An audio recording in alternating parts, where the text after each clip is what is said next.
हम आपको सच्ची घटनाओं पर आधारित टीवी शो क्राइम इंडिया की शूटिंग दिखा रहे हैं। क्राइम इंडिया के इस एपिसोड की कहानी रघुनाथ और उसके परिवार की है, जो आज से 10 साल पहले अखबारों की सुर्खियों में छाई रही।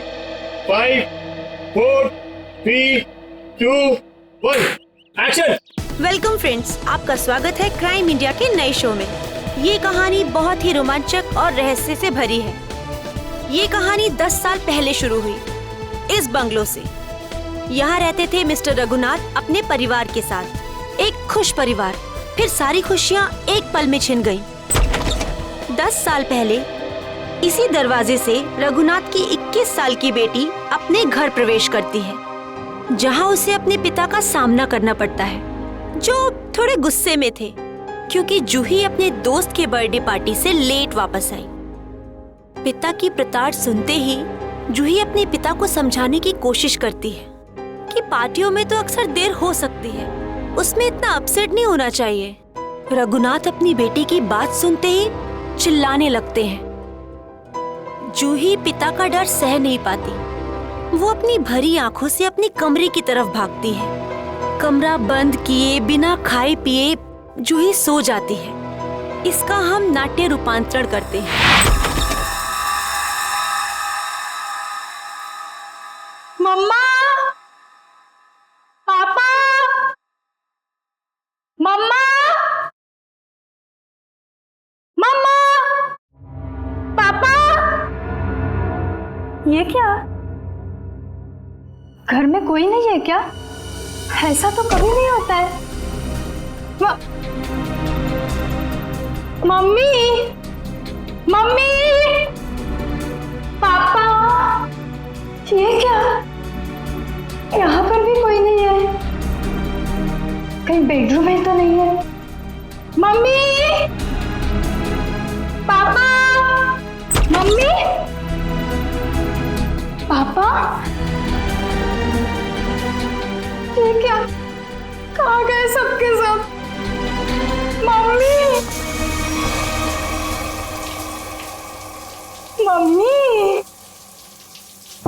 आप यहाँ पर हो? मैं कितनी परेशान हो गई थी पता है? मम्मी, मम्मी,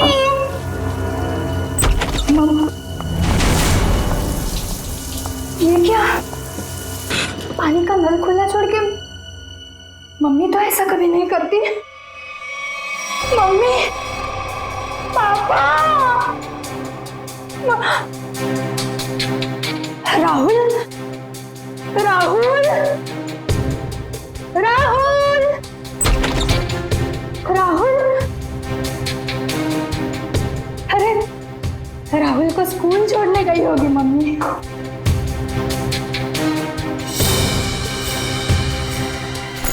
राहुल का स्कूल बैग? मम्मी राहुल को स्कूल छोड़ने गई। राहुल भी नहीं है।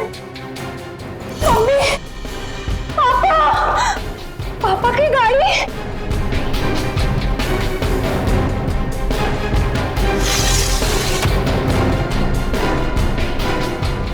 पापा की गाड़ी तो यही है। पापा तो ऐसा नहीं करते कभी। पापा। उस दिन से आज तक जूही को अपने माता पिता और भाई के बारे में कोई खबर नहीं मिली। कहाँ खो गए वो तीनों? लेकिन जूही अपनी आखिरी याद अब तक नहीं भूल पाई है। अपनी मम्मी की पिंक साड़ी और पापा के स्टाइलिश हैट को, जो उन्होंने आखिरी दिन में पहना था, वो आज तक नहीं भूल पाई है। Just stop this nonsense. आप लोग किसी को चैन से जीने देंगे या नहीं? प्लीज मैम, आप प्लीज रुकिए। Shut up. और आप मेरे घर आए कैसे? परमिशन ली है ma'am. To hell with your permission. लोग मेरी जिंदगी को टेलीविजन शो का तमाशा समझते हैं। किसी के भी दर्द को स्टोरी बना देंगे। जिस घर से मेरी यादें जुड़ी हैं, आप उन्हीं यादों को एक्सपोज करेंगे। ये मैं नहीं होने दूंगी। Just go from here. चाहिए। ट्रस्ट मी मैम, हम ऐसा वैसा कुछ नहीं दिखा रहे हैं, बल्कि ये तो आपके लिए अच्छा ही है कि हो सकता है कि शो के बाद आपको नए फोन कॉल्स आए कि आपके मिसिंग पेरेंट्स मिल गए हैं। प्लीज मुझे और लालच मत दो। छोड़ दो मुझे मेरे हाथ में। I said just go from here. Sir, live telecast चल रहा है, आप गलत ना समझे। हम पूरे मसले को बहुत सेंसिटिवली हैंडल कर रहे हैं। सर समझाइए मैम को प्लीज।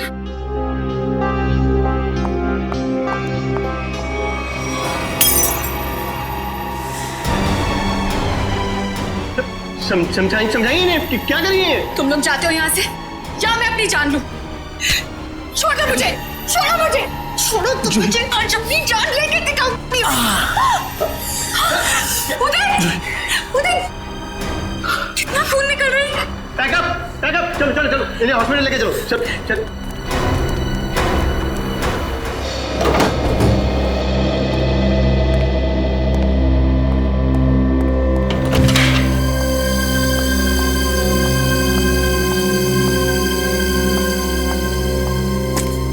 तुम बैठो, मैं तुम्हारे लिए हल्दी वाला दूध लाती हूँ, थोड़ा आराम मिलेगा।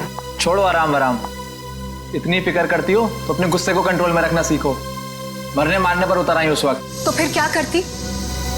वो लोग मेरे घर वालों की इज्जत के साथ खिलवाड़ कर रहे थे, मेरे जख्म को रेत रहे थे।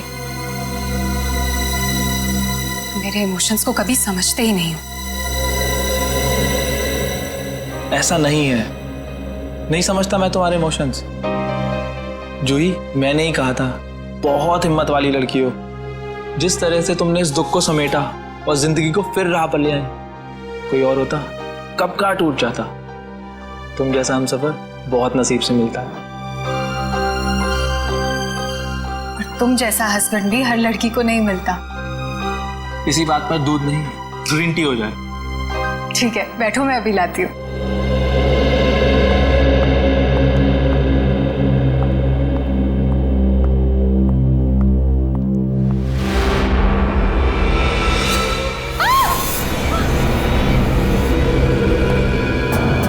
क्या हुआ जूही?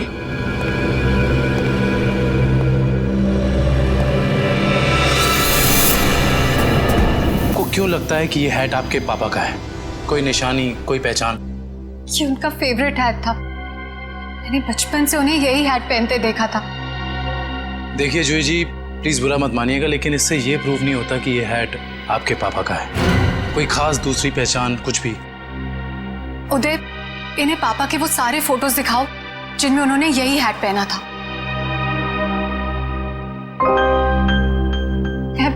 मैं पापा से कई बार कहती थी कि ये हैट पुराना हो गया है, इसे फेंक दो।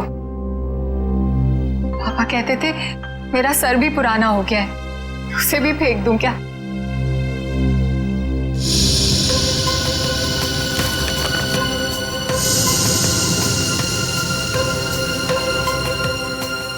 जोश जी, इसे देख के तो ये जाहिर नहीं होता कि ये हैट यही वाला है। हाँ, ये जरूर पता लगता है कि ये हैट भी इस जैसा ही है। आपको क्या लगता है मैं आपसे झूठ बोल रही हूँ? एक काम कर, जरा घर के खिड़की दरवाजे चेक कर। जी सर। जोश जी, आप जो कह रही हैं वो तो हम मान लेते हैं, लेकिन ये हैट यहाँ पे आया कैसे? अपने आप तो नहीं आया। जी सर, किसी ने तो इसे यहाँ रखा ही है। आपको किसी पे शक? नहीं सर, पीछे के सारे दरवाजे और खिड़कियां अंदर से बंद है सर।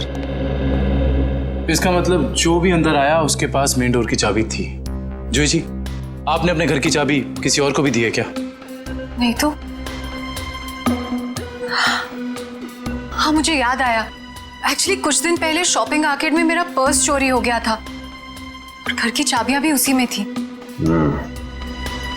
बड़ी लंबी प्लानिंग की गई है, लेकिन 10 साल बाद ये हैट यहाँ रखने का क्या मतलब हो सकता है? पूरा का पूरा परिवार गायब होता और किसी को भी पता नहीं चलता। ऐसे कैसे कोई गायब हो सकता है? सर, पुलिस रिपोर्ट में लिखा है कि ना किसी ने चीखने चिल्लाने की आवाज सुनी, ना ही कोई गोली चलने की आवाज सुनी। सर, जब ये हुआ तब जूही अपने ऊपर वाले बेडरूम में सो रही थी और बाकी के परिवार के लोग नीचे थे, तो अगर शोर शराबा होता तो जूही को जरूर सुनाई देता। एग्जैक्टली। अच्छा, इस वॉचमैन का क्या कहना है? सर, उसने बताया कि उसने ना किसी ऐसे आदमी को और न ही ऐसी किसी गाड़ी को बाहर जाते हुए देखा सर। यहाँ तक कि सर रघुनाथ जी की फैमिली को भी उस घर से बाहर जाते हुए नहीं देखा। सर रिपोर्ट में ये भी लिखा है कि घर में जबरदस्ती अंदर आने का कोई निशान भी नहीं मिला था। सर एक बात समझ में नहीं आ रहा, जब घर के सारे लोग गायब हैं तो ये जूही कैसे बच गई? वही तो, जूही को क्यों छोड़ा है? सर हो सकता है उसे जानबूझकर किडनैप नहीं किया गया, ये भी कोई साजिश हो।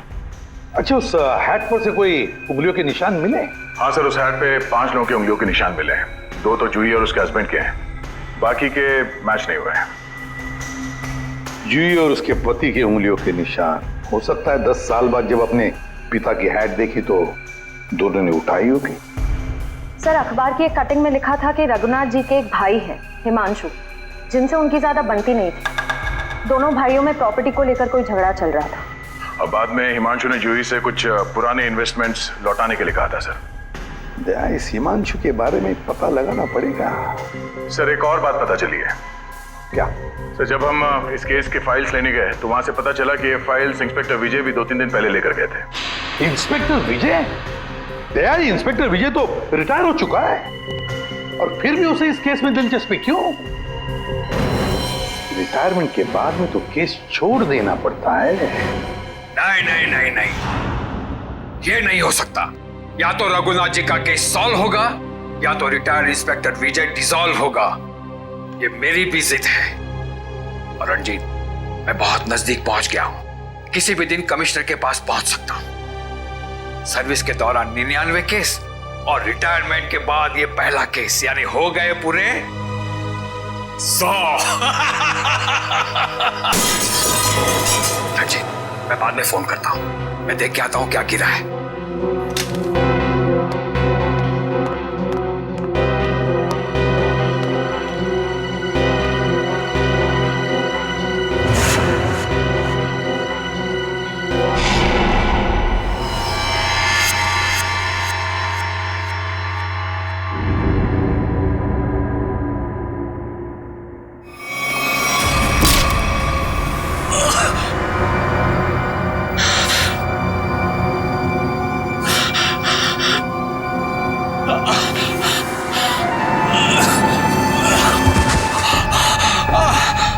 इंस्पेक्टर विजय, शायद तू भूल गया है कि अभी तो इंस्पेक्टर नहीं है, रिटायर्ड इंस्पेक्टर हो गया है। बस अब तेरी कहानी खत्म।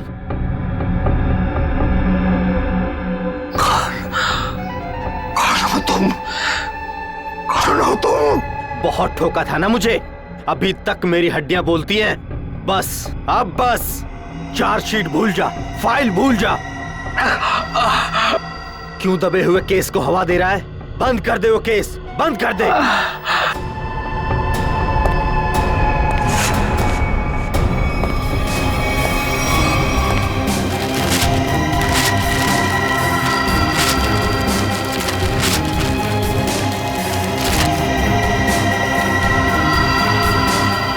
आपको गुजरे तो तकरीबन 10 साल हो गए और अब तो सिर्फ उनकी यादें हैं। हम जानते हैं जो भी हुआ, लेकिन उनके केस के बारे में कुछ नई बातें सामने आई हैं, तो सोचा क्यों ना आपसे ही पूछ लें। नई बातें आप लोगों को पता चली है और आप पूछना मुझसे चाहते हैं? आप कुछ टेंशन में लग रहे हैं। मैं टेंशन में नहीं तो। दरअसल भाई साहब को गुजरे इतने साल हो गए और आज आप लोग आए भाई साहब के बारे में इंक्वायरी करने के लिए। चलिए, उनके बारे में नहीं तो आप ही के बारे में बात कर लेते हैं।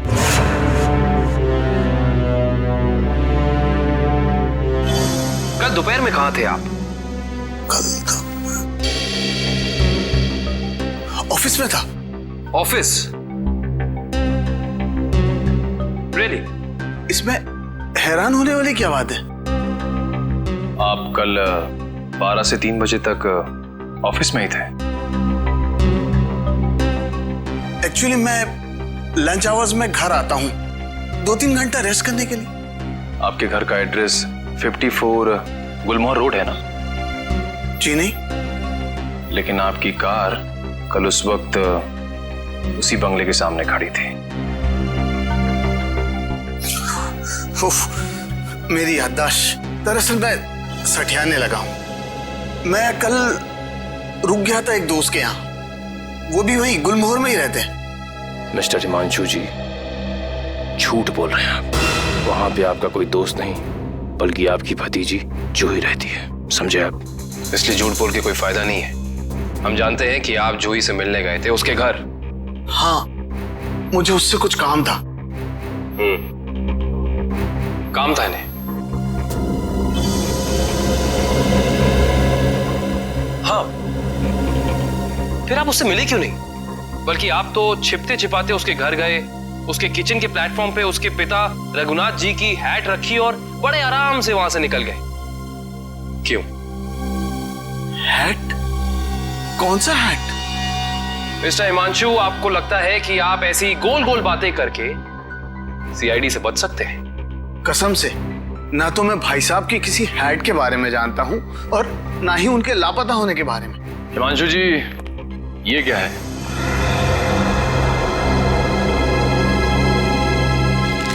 बॉन्ड्स है, मेरे ही है। यही चुराने गया था मैं वहां। बॉन्ड्स? हिमांशु जी, आप अपने ही बॉन्ड्स चुराने गए थे? मिस्टर हिमांशु, आप क्या बचपन से ही ऐसी बेफिजूल की पहेलियां बुझाते रहते हैं? पहली नहीं, सच कह रहा हूं। मैंने और भाई साहब ने मिलकर इन्वेस्ट किया था इनमें, लाखों के हैं। भाई साहब लापता हो गया और जूही कब्जा करके बैठ गई, दे ही नहीं रही थी। क्या करता, अपनी ही चीज चुरानी पड़ी। हिमांशु जी, चलिए मान लिया एक पल के लिए कि आप सच बोल रहे हैं, लेकिन मैं सच ही कह रहा हूं, लेकिन एक बात आप लोगों को बोलना भूल गया। जैसे ही मैं बॉन्ड्स लेकर वहां से निकल ही रहा था कि अचानक दरवाजा खुलने की आवाज आई। मैं घबरा कर छुप गया।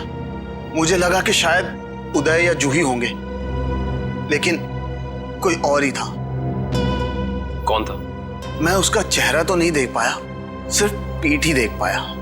लेकिन इतना तो तय है कि वो उदय नहीं था, क्योंकि वो उदय से काफी लंबा और तगड़ा था। बाल लंबे थे, जैकेट पहन रखी थी और शायद जीन्स थी। अच्छा, और कोई खास बात याद है आपको? कोई खासियत, जैसे उसे भीड़ में देखे तो पहचान लें? हाँ, उसके शूज क्रोकोडाइल लेदर के थे। Crocodile leather?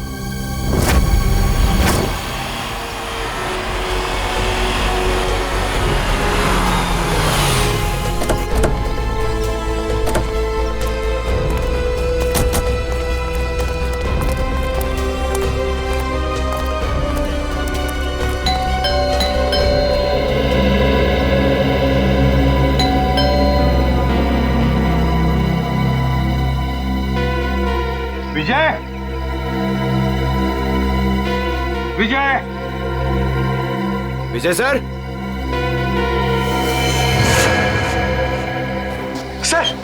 सर दरवाजे में से धुआं आ रहा है सर। माय गॉड, दुष्यंत दरवाजा खोलो। विजय, विजय, विजय, विजय, पेपर जल रहा है, जल्दी से बुझा दें। Yes sir. Vijay, Vijay sir,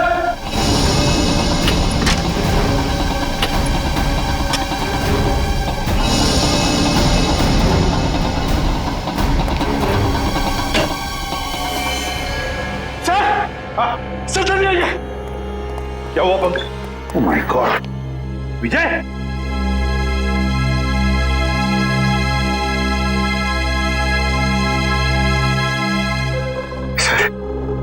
sir ये मर चुके हैं। सिर पर वार किया है, गोली भी चली है सीने में। सर, दो गोलियां लगी हैं। My God.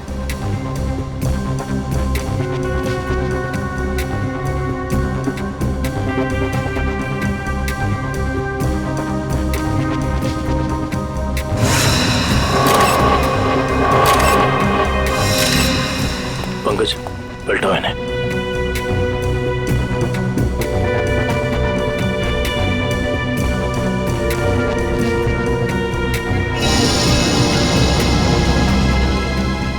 सर ये कैसे हो सकता है सर? विजय जी इतने सीनियर और एक्सपीरियंस ऑफिसर हैं, फिर इन्हें इन्हीं के घर में गोली मार दी। जिसने भी ये किया है पंकज, जो खिड़की का शीशा तोड़ा, बोल्ट नीचे किया, खिड़की खोलकर अंदर आके यहाँ चुप कर बैठा होगा। शायद आवाज सुनकर विजय इस कमरे में आया तो उसने विजय के सिर पर वार किया और फिर 2 गोलियां भी डाल दी। सर लगता है कि खूनी और विजय जी की कोई पुरानी दुश्मनी थी, इसीलिए रिटायरमेंट के बाद मौका मिलते ही इन्हें मार डाला। ये भी तो हो सकता है ना दुष्यंत कि विजय किसी मुजरिम के लिए खतरा बन गया था, शायद उसी ने किया हो। ढूंढो इस कमरे को अच्छी तरह, एक एक कोना छानो और पंकज कुछ ना कुछ तो मिलना चाहिए, ढूंढो अच्छी तरह से।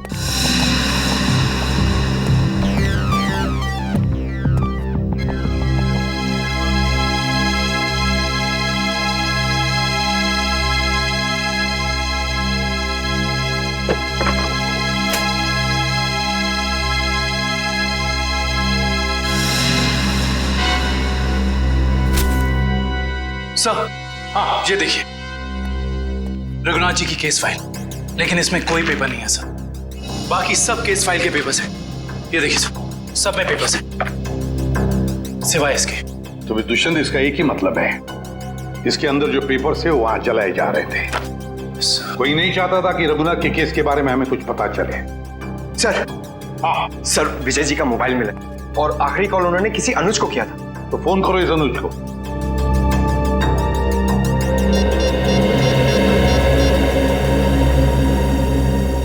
हेलो अनुज कुल्फी वाले, अरे यार मैंने 10 कार्टन मलाई कुल्फी बोली थी, क्या हुआ? अभी तक भिजवाई क्यों नहीं? क्या कुल्फी वाले नहीं हो तो फिर कौन हो तुम? मॉडल? मॉडल है? मॉडल अनुज? मॉडल और पुलिस वाले का क्या कनेक्शन हो सकता है? आज से 3 साल पहले तक जूही मेरी गर्लफ्रेंड थी और 10 साल पहले जूही का पूरा परिवार गायब हो गया था और इंस्पेक्टर विजय को यह लगता था कि शायद मैं उनके गायब होने के बारे में उन्हें कुछ इंफॉर्मेशन दे सकता हूं। तो क्या कहा तुमने इंस्पेक्टर विजय को? कुछ नहीं सर, मैंने उन्हें वही कहा जो मैं पहले से कहता आ रहा हूं कि मैं कुछ नहीं जानता। तुम्हें कुछ नहीं पता? पंकज, अरे ये किधर जा रहे हैं आप लोग? तुम्हारे घर की तलाशी ले रहे हैं। अच्छा अनुज, ये बताओ कि जूही के घर से उसके पिता की हैट मिली है, इतने दिनों बाद वो हैट वहां कैसे आई? सर मैं आपसे सच कह रहा हूं, ना तो मैं किसी हैट के बारे में जानता हूं और ना ही किसी गायब हुए परिवार के बारे में। अनुज, तुम्हारे और जूही के परिवार एक दूसरे को अच्छी तरह से जानते थे और फिर भी तुम कह रहे हो कि तुम्हें कुछ नहीं मालूम है? चलो ठीक है, तो अब बताओ कल दोपहर को कहां थे तुम? कल मैं अपने एक फ्रेंड के एग्जीबिशन की ओपनिंग में गया था। फ्रेंड की एग्जीबिशन की ओपनिंग में गए थे? अच्छा। सर इसके घर में तो कुछ नहीं मिला और वो जूते भी नहीं जिसके बारे में हिमांशु ने हमें बताया था। अनुज, तुम होशियार बनने की बहुत कोशिश करते हो मगर हो नहीं। फिर से मुलाकात होगी।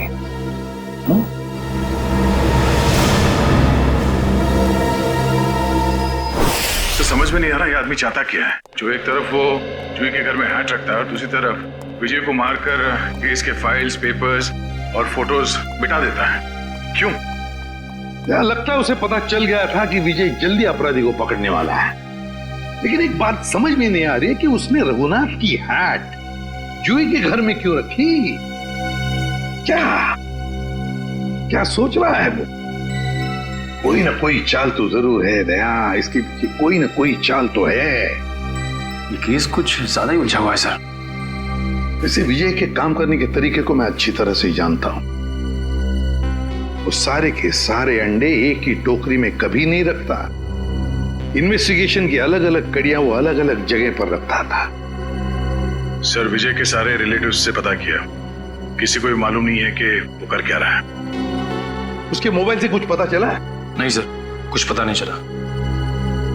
वे देखना पड़ेगा मौत के कुछ दिन पहले विजय कहां गया था, किस किस से मिला था। सर इंस्पेक्टर विजय के घर पे हमें जो जले हुए कागज के टुकड़े मिले थे उनमें से ये टुकड़ा आधा जला हुआ है और इस पर नवदीप गराज लिखा हुआ है। नवदीप गराज? दया, विजय ने ये नाम ऐसे नहीं लिखा है। जरूर इस गराज का इस रघुनाथ के केस से गहरा संबंध है। जरूर कोई ना कोई गहरा संबंध है। विजय सर हाल ही में एक सेकंड हैंड कार के बारे में पूछने आए थे। Second hand car? जी हाँ, एक व्हाइट कलर की सेडान कार बेची थी 10 साल पहले। विजय सर उसी के बारे में पूछने आए थे। उस गाड़ी के कोई रिकॉर्ड या पेपर्स होंगे आपके पास? जरूर सर, हम रिकॉर्ड हमेशा पक्का रखते हैं। गाड़ियों का मामला है, क्या पता कब कोई चोरी की निकल आए। शेखर, वो जरा गाड़ियों की सेल डिटेल की फाइल लेके आना। याद है ये गाड़ी किसने खरीदी थी? जी हाँ, कोई गिरीश साहब थे, उन्होंने खरीदी थी। ये लीजिए सर। ये लीजिए, ऊपर ही रखे हुए हैं, विजय सर को दिखाने के लिए ही निकाले थे।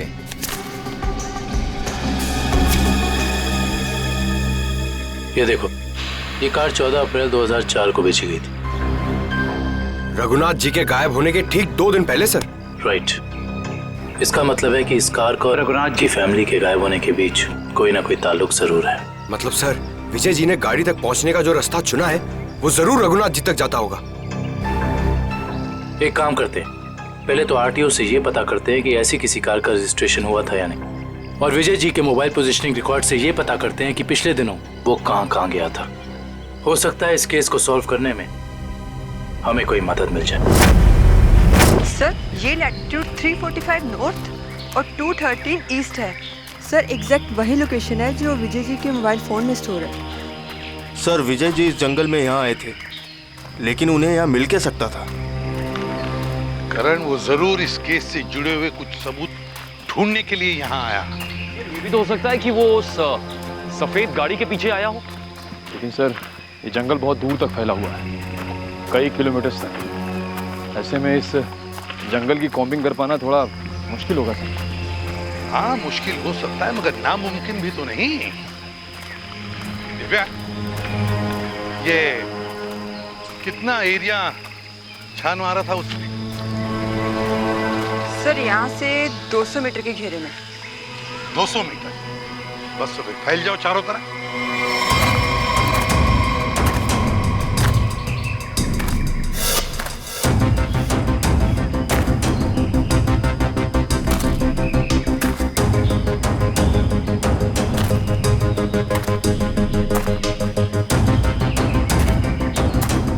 सर।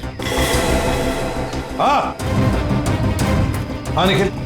सर, हाँ, ये देखिए सर।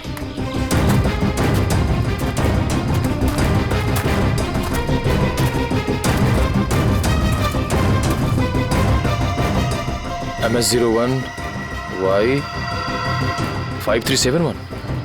सर, ये तो वही सफेद कार है जो उस गैरेज से बेची गई थी। देखो जरा, गाड़ी साफ करो अच्छी तरह से।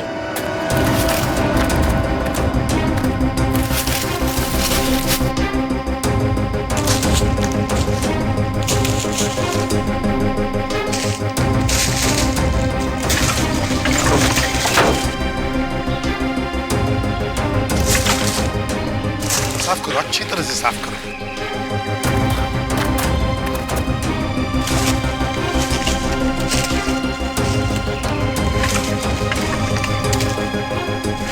सर। हाँ सर, ये गाड़ी इतनी ऊपर खाई से नीचे गिरी कैसे होगी? एक्सीडेंट हुआ होगा। मगर सर, अगर जूही का परिवार इस गाड़ी में था तो इस गाड़ी में कुछ तो होना चाहिए, कंकाल वगैरह। पूरी गाड़ी खाली है सर। सर, 10 साल हो गए, कीड़े सब खा गए होंगे अंदर। हाँ, मगर केविन कुछ तो मिलता, कुछ तो मिलता है ना। एक काम करो, एक गाड़ी के अंदर जितनी भी धूल मिट्टी है सब इकट्ठा करो। करंट जाकर वैक्यूम क्लीनर लेके आओ। सर, ऐसा भी तो हो सकता है कि वो लोग कभी गाड़ी में थे ही नहीं। केविन, ये भी तो हो सकता है कि गाड़ी के अंदर जितने भी परिवार वाले थे उनकी लाशों को कहीं और फेंक दिया और गाड़ी को यहाँ खाई में लाकर नीचे ढकेल दिया।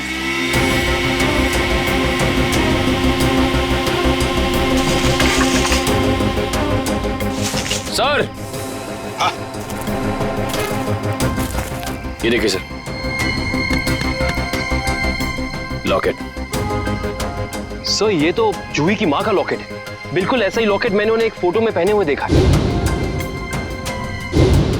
जूही की माँ का लॉकेट? जी। फिर इसका एक ही मतलब हो सकता है कि जूही के परिवार वालों को इसी गाड़ी में लाया गया और फिर उनकी लाशों को कहीं और ठिकाने लगा दिया और गाड़ी को यहाँ इस खाई में लाके ढकेल दिया ताकि कोई सबूत न रहे। ना रहेगा बांस, ना बजेगी बांसुरी। जी साळुंखे साहब, कुछ पता चला? अरे यार अभिजीत, ये बात गलत है यार। आते ही धन्य से सवाल कर देते हो। मैं यार आए हो, हाल चाल पूछो, अपने बताओ। मतलब हालचाल? अरे हालचाल पूछने वाला था सर। कैसी है तारिका जी? अरे भाई साहब, मैं अपने बारे में बात कर रहा हूँ भाई। मेरे भी तो हालचाल पूछ सकते हो ना यार। आपके? हाँ, क्यों? हाँ, क्यों नहीं। आपके हालचाल कैसे हैं आप? हाँ, मैं अच्छा हूँ। ये हुई ना बात। अब आओ पूछो। अरे आए हो, हालचाल पूछो, हाय हेलो करो, काम तो होता ही रहता है, बताएंगे ही ना। अब बताओ क्या पूछ रहे थे तुम? ये जो धूल मिट्टी मिली थी कार में से, हाँ, इसमें से आपको कुछ मिला? हाँ अभिजीत, इस मिट्टी में से हमें एक नाखून का टुकड़ा मिला और कुछ बाल मिले। उनमें से एक बाल किसी 40 साल की महिला का है और ये नाखून का टुकड़ा किसी 10-12 साल के बच्चे का है और इन दोनों का रिकॉर्ड नहीं है हमारे पास। जरूर ये जूही की माँ और उसके भाई का होगा। और बाकी बाल के टुकड़ों का अभी भी टेस्ट चल रहा है, रिपोर्ट लेने गई है श्रेया।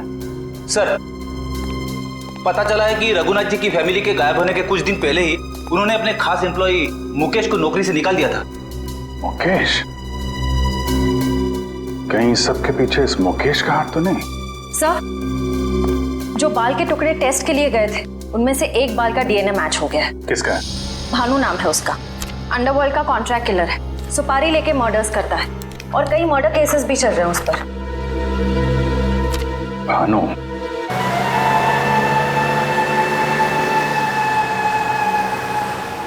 मुकेश, तुम्हें पूरा यकीन है ये बाइक वाला आदमी भानु ही है? हाँ सर, सिग्नल तो यही बता रहा है। हाँ।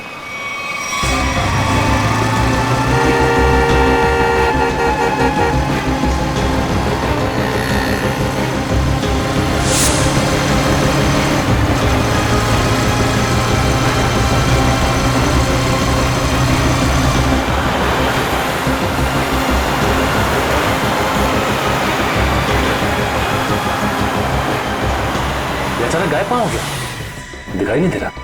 ओह माय गॉड! सर, गोली चली यहाँ से। सर, गोली चली यहाँ से।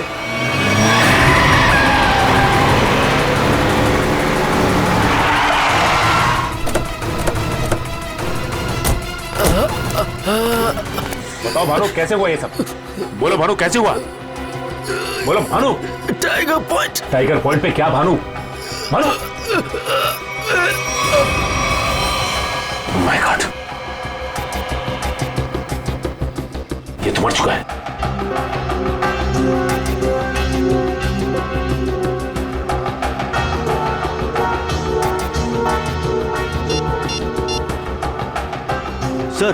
सर, इसके मोबाइल में एक अनआइडेंटिफाइड नंबर से मैसेज आया था। एक मिनट।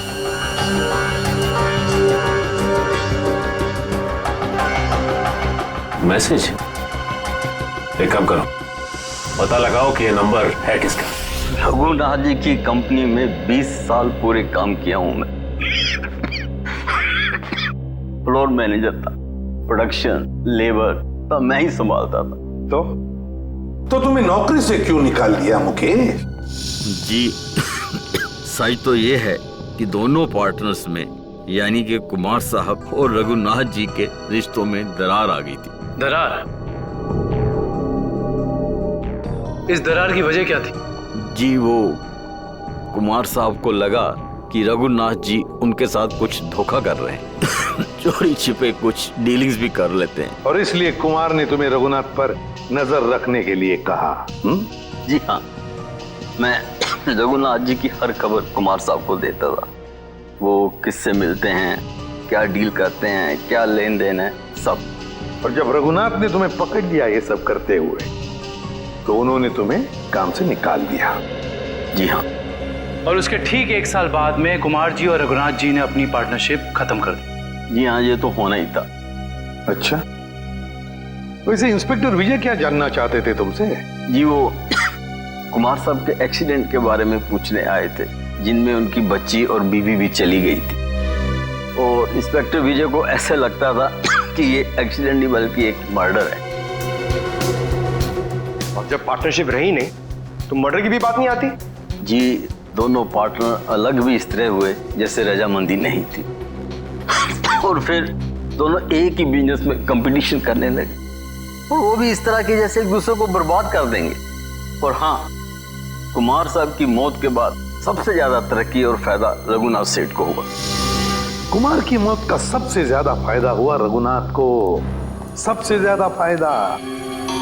इस कुमार फैमिली के एक्सीडेंट के सारे डिटेल्स निकालो, देखे तो सही कि क्या ये वाकई एक्सीडेंट था या फिर। सर, आपको क्या लगता है कुमार की फैमिली की मौत के पीछे क्या रघुनाथ का हाथ था?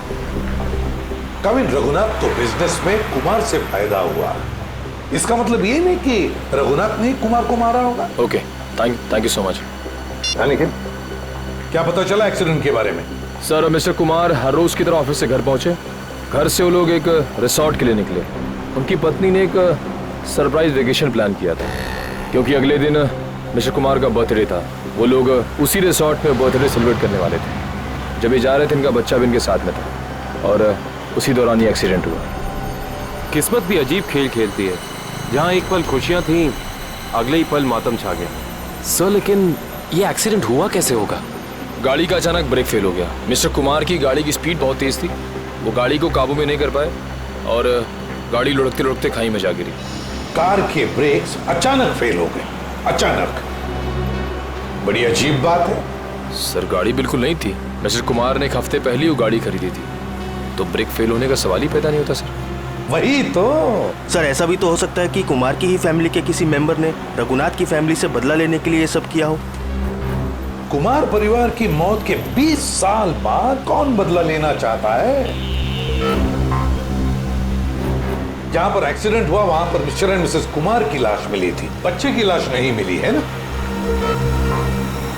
एक मिनट। क्या हुआ सर? गाड़ी घुमा लो। काबिन, पता चल गया ये खूनी कौन है।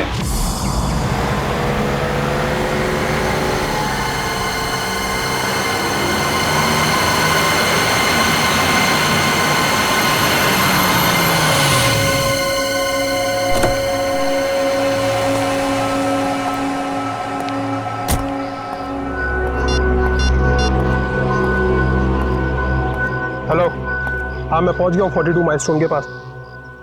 अब क्या करना है? क्या पुल के नीचे 42 माइलस्टोन की तरफ? अच्छा ठीक है।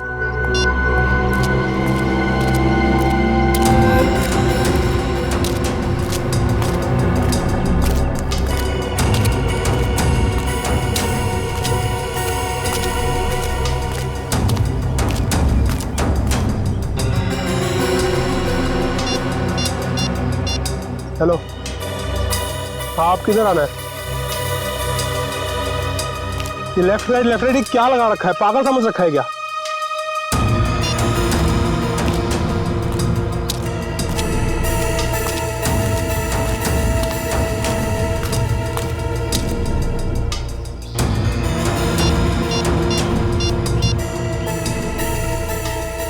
हेलो, मुझे क्या पागल समझा है क्या? तब से इधर उधर घुमा रही है। चुपचाप सामने आ जा, नहीं तो मैं वापस चला जाऊंगा। इधर मेरा मुंह खुला और तुम जेल के अंदर, इसलिए जल्दी से सामने आ और मुझे मेरा रोकड़ा दे ताकि मैं जाऊं यहां से। मैं जा रहा हूं। घबराओ मत अनुज, तुम्हारा पैसा पेड़ के पीछे रखा है।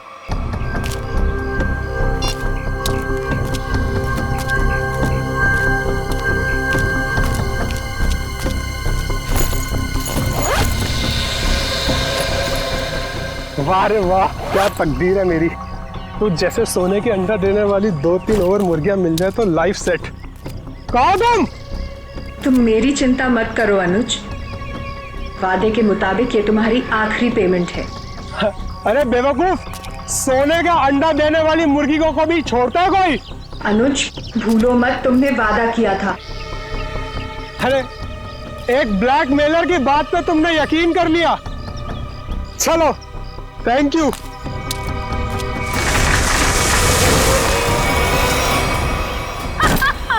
ये क्या कर रहे हो जोई तुम?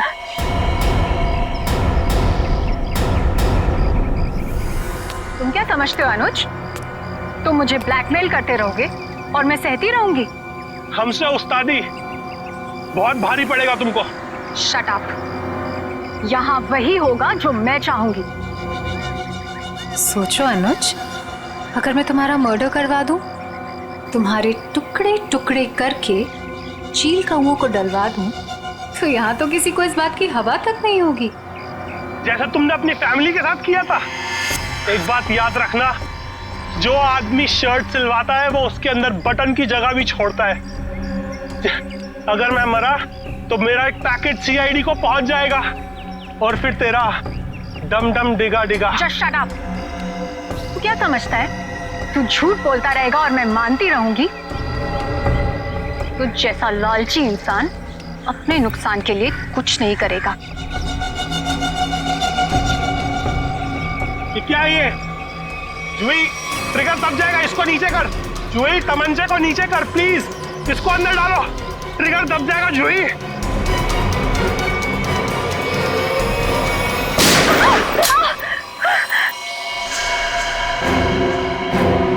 एसीपी सर आप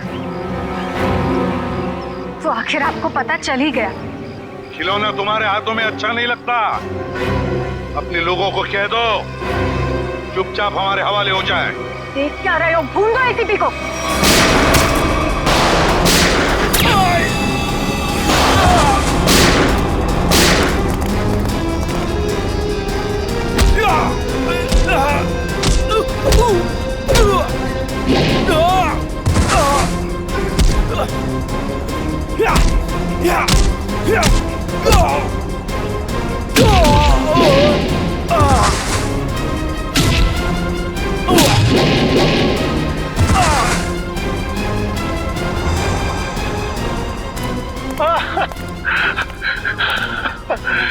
नहीं सर, मैं छोटा मोटा ब्लैकमेल हूँ सर।